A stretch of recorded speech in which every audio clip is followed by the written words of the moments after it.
I did the freak reply. It was going to make me lose my mind. There's no way. There's no way. There's no way. She gets MS when teammates are low. No, he has to be trolling. He has to be trolling. I'm not replying. I'm not replying. I'm not replying. I can't. I can't. Personally, I think a healing mythic on a healing champion is not good, and he should buy Shirley's to go fast. Even though EG have to go into 100 Thieves. And if you make the argument that 100 Thieves are going into EG, their champions are either really sticky or already fast. Like, the Shirley's is not going to make a difference. Like, if you're arguing that fucking Gwen needs Mythic to catch a retreating Ahri probably already fucking lost the fight, man. She probably already lost the fight. Like, what is going on? Like, what are we saying?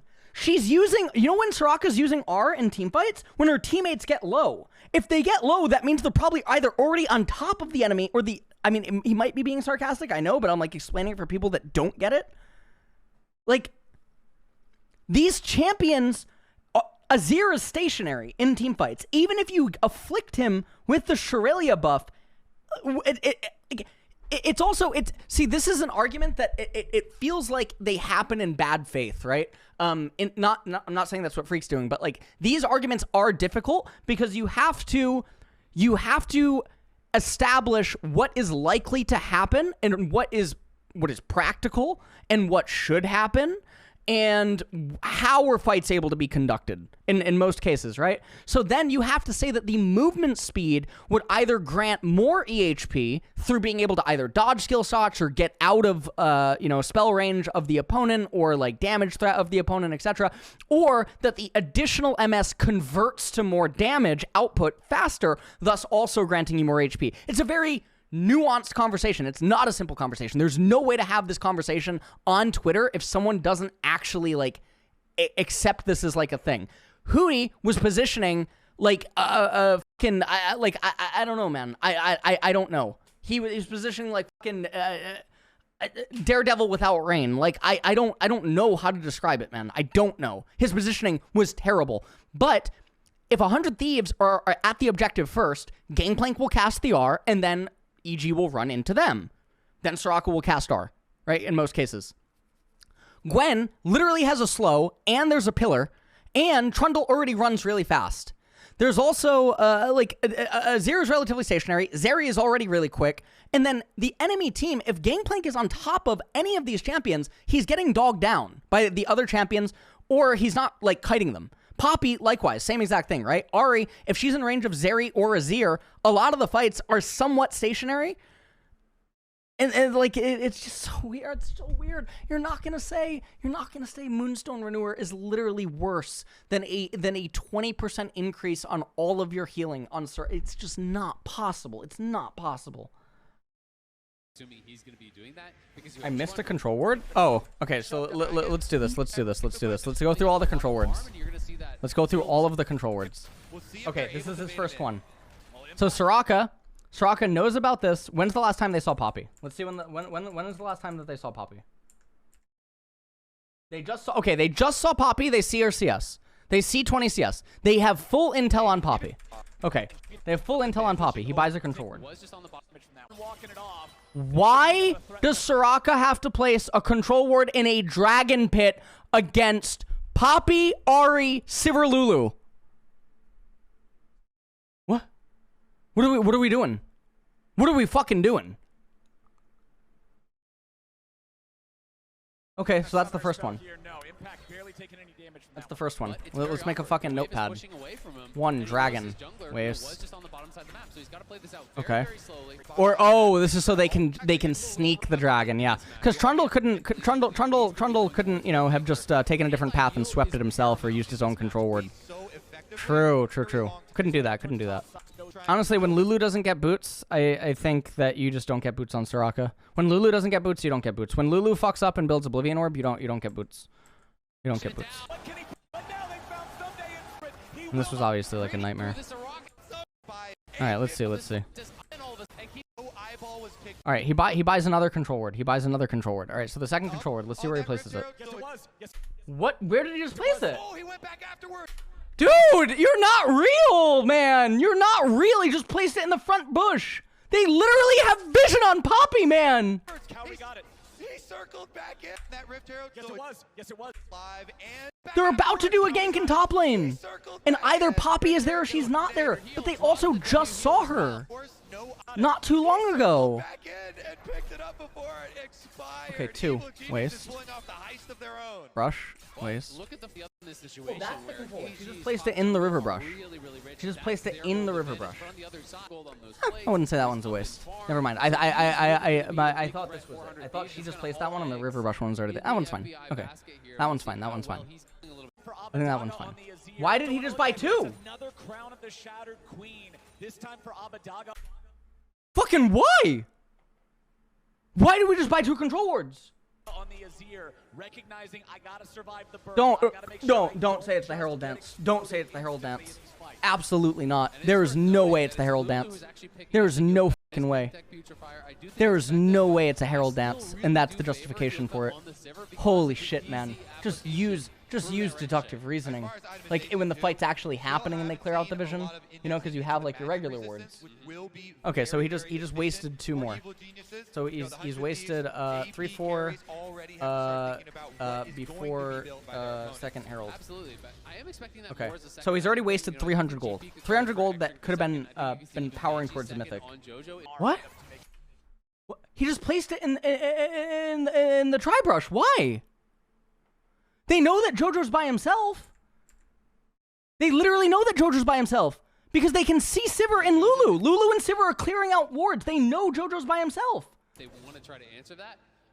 Why would he place a control ward in the tri-brush? I don't know. I don't know. Makes no fucking sense. That is a totally wasted ward. They do not. That could have just been a normal ward. And he moved it. He moved it 20 seconds later. They have full intel on the enemy team, and he moves it to red buff. They literally see everyone on the enemy team, and he moves it.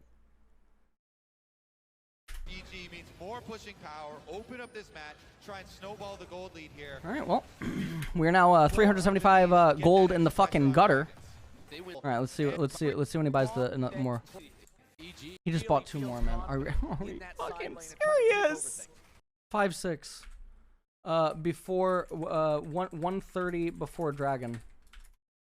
Early here and try to reestablish jungle vision control because they have very little in this whole area. It's all enemy wards down on that bottom. They've got to sweep out these wards, but it's got to start now. And you can see the vision has no value. That's what I'm trying to get at. Actually, I want to play a video for you guys after this. I want to play a video for you guys after this that will explain this. Dude, I mean, he doesn't need the control wards also because they're so favored at dragon. He could have 1. He could have 1 right now. 1 would be okay. 1 in inventory would be okay. But he could also have had the 1 from 3 and 4, which means that he's 225 gold weaker right now than, well, actually more because the vision's been cleared. Has he placed it yet? I can't tell because of the replay thing. I think he's placed it, but it got cleared instantly. I don't know. I wish I had replay. I think he placed it, but that it got cleared instantly.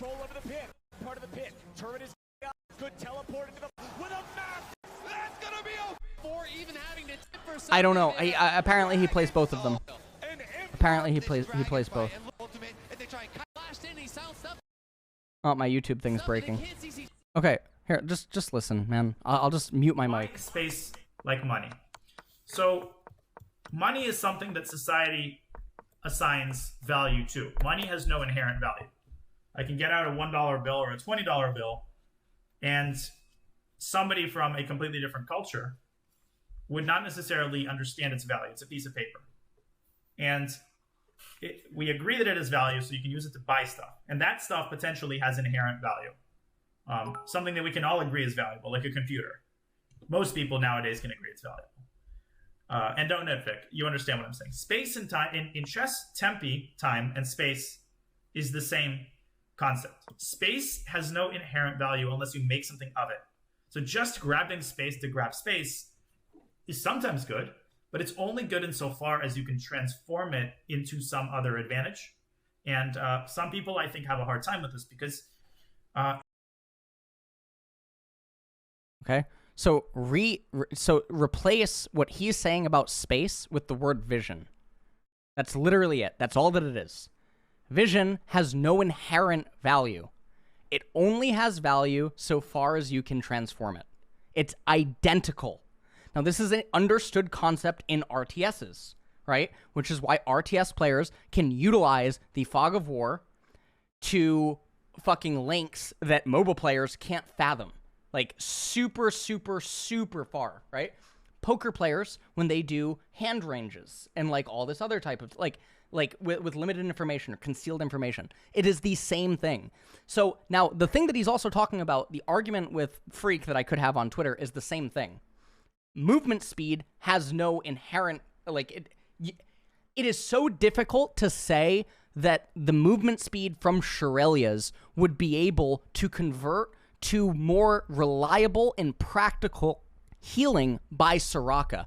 And when you consider how the champions are going to fight, the champion's innate movement speed, what is likely to happen in the game based on the two team compositions as well as the game state, you should be able to agree that EG are the beatdown and that their champions will either likely be already in melee range against very sticky champions of that of 100 Thieves, or that if 100 Thieves are actually already on the offensive with movement speed, it likely means that they've already won the fight, so movement speed would actually no longer be necessary. These are really difficult conversations to have with someone on Twitter if they do not agree about the movement speed or the healing. Likewise, the person could reverse it on me and claim that I do not agree on the movement speed, and thus it is a difficult conversation to have with me about how good the movement speed is because I don't understand the value of the movement speed, right? Which is why I try to pin the argument to what the champions should be doing and then start to expand and branch off from there. This is not a conversation for Twitter. It's not a conversation that you can even do in one VOD review because, again, you have to come to you have to essentially reach a conclusion on what is more likely, what is more practical.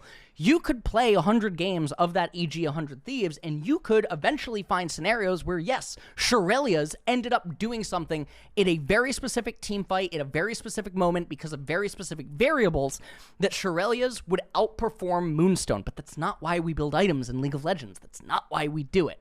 We fight for edges. We fight for what is most likely to produce the highest possible chance to have a good result. Because we are not robots and we're not machines, we try to do the things that give us the greatest upside. What is the most practical? That the movement speed increase from Shurelya's, which also is a variable partially that we can't totally control because, again, we can't control what our opponents are necessarily going to do in terms of the distance that they are from our champions or where Soraka is necessarily going to be positioned inside of a team fight. But what Moonstone can do is take into account what is likely supposed to be a fight. Now, someone might try to cling to that and say, well, if you can determine what is likely going to be a fight, then you should be able to likely assume what the movement speed or the space distance between certain champions would be. Thus, you should be able to, qualify what the difference could be between Shurelya's and Moonstone. And to that, I disagree because of the champions' like abilities and other stuff, as well as, to that I agree and I disagree. I disagree in the sense that I cannot fathom or understand how in those situations where we can agree on set distances between champions that we would ever suggest that the Shurelya's movement speed could ever possibly be more valuable than the guaranteed constant Moonstone effect that has a guaranteed set value of increased HP.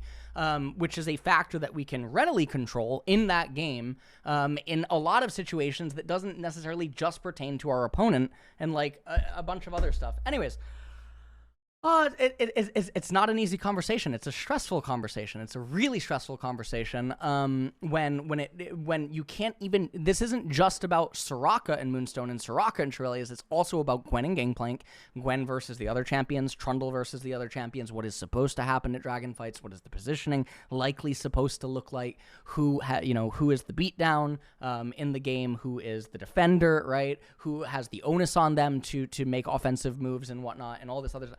It's a deeper conversation. I don't think that it's actually one that you can't just have it over one VOD, right? If I were to ask Guy in chat, or I'll ask any of you, right? When you think that, X champion is good, let's say that you think that Azir is good. Why do you think Azir is good?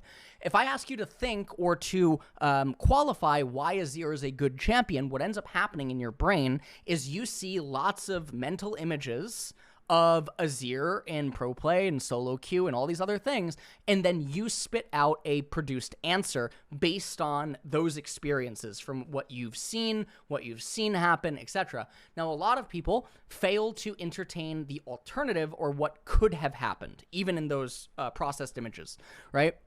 And then a lot of people don't bother to question, is what happened actually legitimately good, or is it not good? Did the opponent make a blunder? Did an opponent fuck up? What were the situations that led to Azir having a positive result inside of that game? So when I cycle the images, or whatever I end up seeing, and I'm asking constant questions about what could the champions have done, not what the players have done, because there's a very different range of what the champion can do and what the players could do, right? If you put Berserker in a game on Zeri, or you put Berserker in a game on Sivir, it's going to be very, very, very, very different than if you put Tactical in a game on Zeri and Sivir. The range of Sivir and Zeri in those games is probably going to be much greater with Berserker at the pilot seat, or the, in the driver's position, right? But for analysis, it doesn't matter about Berserker or Tactical. What matters is Sivir and Zeri. That's it. That's all that matters. That's analysis. The player doesn't matter. The player can matter if you want to do that type of specific analysis, but that's not the analysis that interests me. That's not what I care about, because that isn't what pushes the game forward. What pushes the game forward is what is likely and practical and within the realm of human capability based on these either observed instances of these champions colliding across lots of different situations, but also what is reasonable, or what is feasible for the champions to actually do, and is this a reasonable ask of a human player? And then you start expanding from there. And again, it's never going to be a 100%, 0% type thing, but it is going to come down to what is more likely to be able to happen versus what is less likely.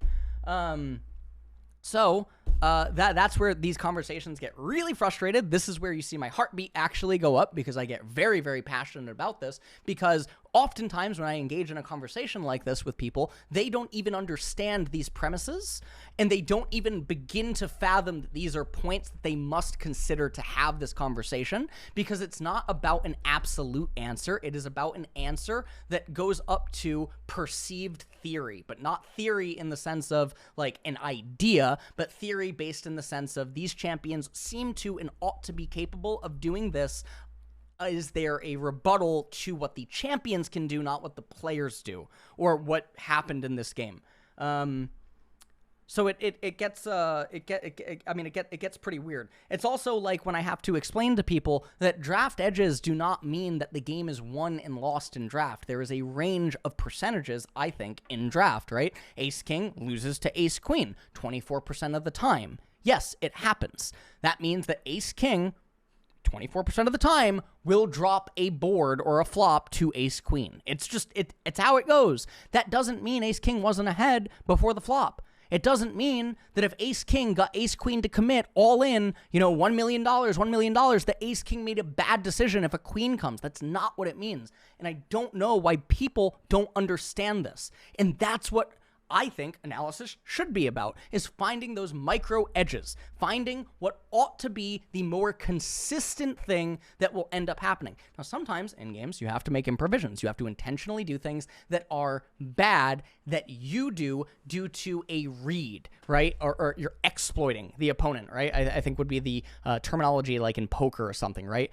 You would go for an exploit, and you would attempt to leverage some information that you seem to be aware of inside of the game, or reads that you have based on how the person is reacting to situations inside of the game, to then make a decision that would otherwise possibly be bad, that you're cognizant is bad, but that it's likely to be greater than the correct decision based on an abundance of like things that oh, fuck, let's just continue. Fuck me, dude. I just want to die, man. I want to die. And, every time I talk about this, I actually just start getting really depressed. I don't know. Very I'll just well. replay the whole clip. I'll be right back. Why is space like money. So money is something that society assigns value to. Money has no inherent value. I can get out a $1 bill or a $20 bill, and somebody from a completely different culture would not necessarily understand its value. It's a piece of paper. And we agree that it has value, so you can use it to buy stuff. And that stuff potentially has inherent value. Something that we can all agree is valuable, like a computer. Most people nowadays can agree it's valuable. And don't nitpick. You understand what I'm saying. Space and time, in chess, tempi, time, and space is the same concept. Space has no inherent value unless you make something of it. So just grabbing space to grab space is sometimes good, but it's only good insofar as you can transform it into some other advantage. And some people, I think, have a hard time with this because space advantage is actually one of the most innocuous types of advantages. You can use it very well. I'm never particularly good with a big space advantage, but you can also play when you're cramped to the last two rows. That's not necessarily a deal breaker to some positions. Okay, so just wanted to make that clear. I would say when you get to extra material, that is closer to an inherent value kind of thing. Because normally in any position, an extra piece has immediate value toward winning the game. Space needs to be transformed into something before it literally wins you the game. Okay.